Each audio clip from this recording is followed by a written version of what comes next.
Goeiemôre, liewe kykers en welkom by ons Kinders van God SA YouTube kanaal. Dit is 'n wonderlike voorreg om weer saam met julle te kuier en my naam is Mariska Kemp. Ek is 'n Bybelse beraader en ek skryf ook innerlike genesing en geestelike groeiboeke en dan het ek ook 'n Christelike uitgewers maatskappy begin in opdrag van die Here om saad van hoop te versprei.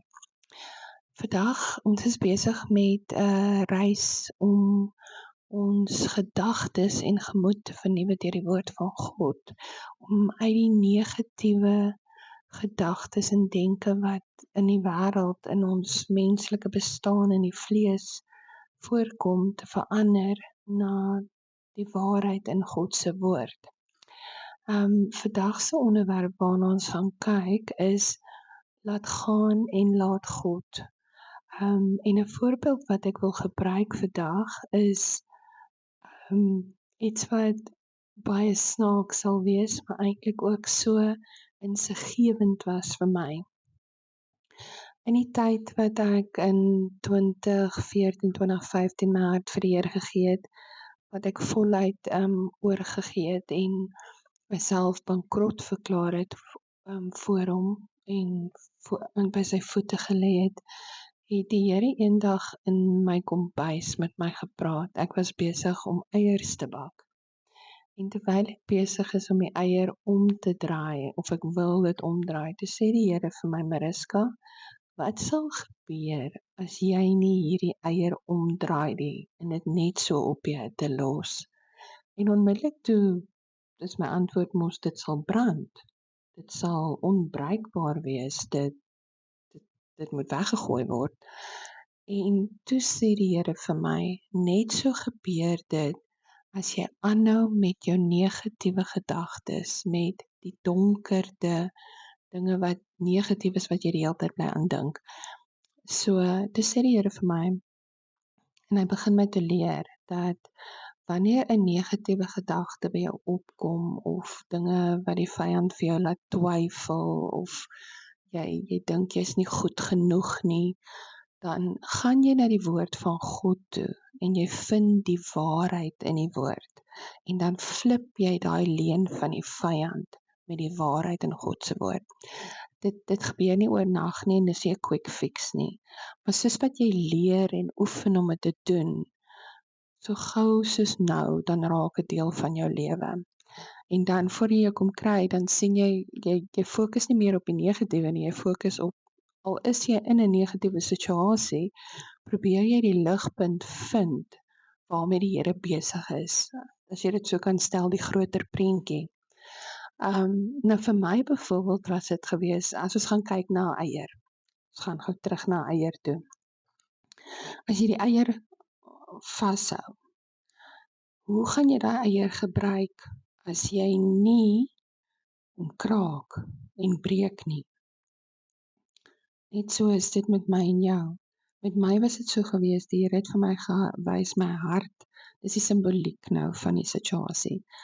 My hart was soos 'n eier, en omdat ek soveel selfbeskermingstegnieke aangeleer het, en mense weggehou het van uit my hart uit, net om nie weer seer te kry nie. Dis daai, ek nooi jou tydelik in, en dan moet jy weer gaan, daai tipe effek.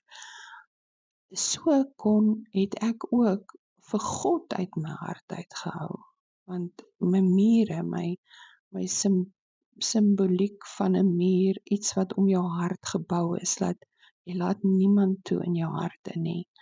En ja, dis iets wat seer is, maar dit is so nodig.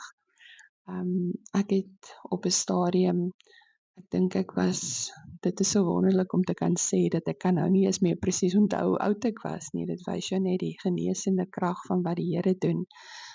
Maar ek was omtrent 20 gewees, toe ek deur 'n verkeerde keuse wat ek gemaak het ek die nag my maagdelikheid verloor op 'n manier wat ek dit nie sou wou gee vir iemand nie. Ek wou rein bly vir my man, vir my toekomstige man, maar dit het toe nou nie so uitgewerk nie. En die ergste vir my was dat ek niks kon onthou die volgende dag van wat gebeur het nie. Ek het net geweet iets het gebeur.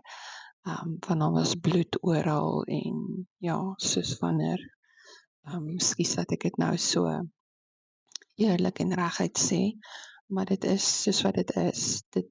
Ek was ontneem van my reinheid, as ek dit so kan stel. En ek het myself blameer al die jare. Vir meer as 20 jaar het ek myself in 'n maalkolk van selfvernietiging bevind na daai episode. Ek het myself so blameer dat ek die verkeerde keuse gemaak het om daai nag te bly en nie my ouers te bel en te vra om my te kom haal nie. Ja, maar die Here kom en hy verander selfs daai seerste seer. Kom my en hy genees, en toe ek God in my hart in toelaat, toe begin hy die genesingsproses. En ja, dit, soos ek sê, wanneer 'n eier gekraak word en breek, net so is dit met ons harte. Die woord sê mos, hy verwyder die hart van klip en hy gee vir ons 'n hart van vlees, en dit beteken dat ons oopmaak vir hom, dat ons alles laat gaan en oorgee na hom toe. En daar was so baie woede en innerlike seer en opstandigheid en selfbejammering binne in my. Ek het hierdie houding gehad van die lewe skuld my, want ek het so seer gekry. Klink dit dalk bekend? Laat weet my in die kommentaar of jy ook dalk deur so 'n proses gegaan het waar jy soveel seer en eina binne in jou gehou het, of nog steeds dalk doen en dat jy dit wil laat gaan, dat ons saam met jou kan bid en dat die Here kan help, net hy kan die genesing bring.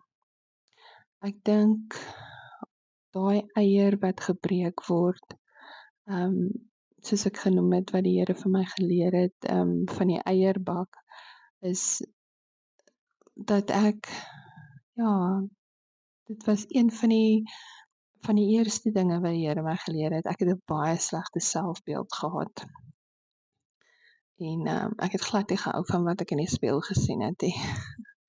My man het altyd gesê, hy het nooit geweet watter vrou hy gaan hê wanneer hy by die huis kom nie, want elke week of 2 was my hare 'n ander kleur. Dis asof ek myself probeer verander het aan die uiterlike om net beter te voel aan die binnekant. Maar dis net 'n tydelike oplossing. Dit is nie 'n permanente oorwinning nie.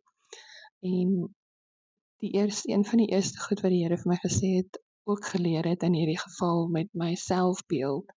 Hy het vir my gesê, Mariska, kyk jouself in die spieël en dan sê jy vir jouself, I am to die for, because Jesus died on the cross for me.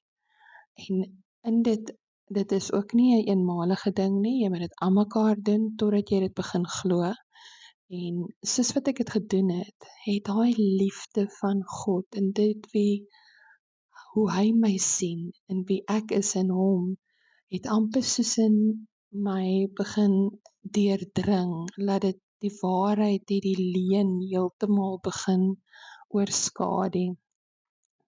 So dit is so belangrik, dierbare kind van God, om jouself te verdiep in God se woord en die waarhede wat in God se woord is, te begin toepas in jou lewe. En ek sê altyd, lees dit, glo dit, leef dit, want dit is waar die verandering kom, en dit is wanneer God vir ons persoonlik raak, en nie net 'n naam in die Bybel nie, dat hy waarlik ons Abba Vader is, die een wat ons so lief het, dat hy sy eniggebore seun gestuur het, om te sterf aan 'n kruis van Golgotha, om my en jou te red. En weet vandag, dat die skrifgedeelte in Johannes 10 vers 10, 'n dief kom net om te steel, slag en uit te roei. Ek het gekom, sodat hulle lewe kan hê, en dit in oorvloed. Kind van God, vandag wil ek vir jou vra, wat steel, slag en verwoes in jou lewe? Gaan raak stil, praat met die Here, laat hom toe om diep in jou hart in te kyk en jou te help om daai wat die vyand probeer gebruik om te steel, slag en verwoes in jou lewe, dat hy jou kan help om dit te oorwin.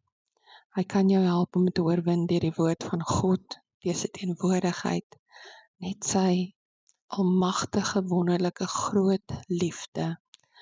Want liefde oorwin alles en dit is God se liefde wat alles oorwin. Ek hoop hierdie boodskap het jou gebless vandag.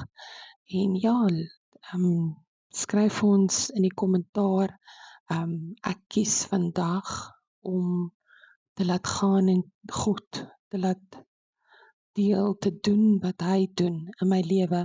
In Engels, jy kan dit in Engels skryf, I choose to let go and let God. Laat toe dat hy daai seer in jou hart genees en jou vry maak van dit wat die dierbare kind van God. So het ons aan die einde van nog 'n program gekom. Ek hoop hierdie gedeelte het jou gebless, en as jy dit gebless wil, deel dit met ander, follow en like, en teken in op ons kanaal, dat jy die eerste kan wees om die nuwe program te ontvang. En ja, dankie dat jy tyd neem om saam met ons hierdie pad te kan stap, want ons is bedoel om oorwinnaars te wees. Blessings in Jesus liefde, en onthou altyd, jy kan, want Jesus het.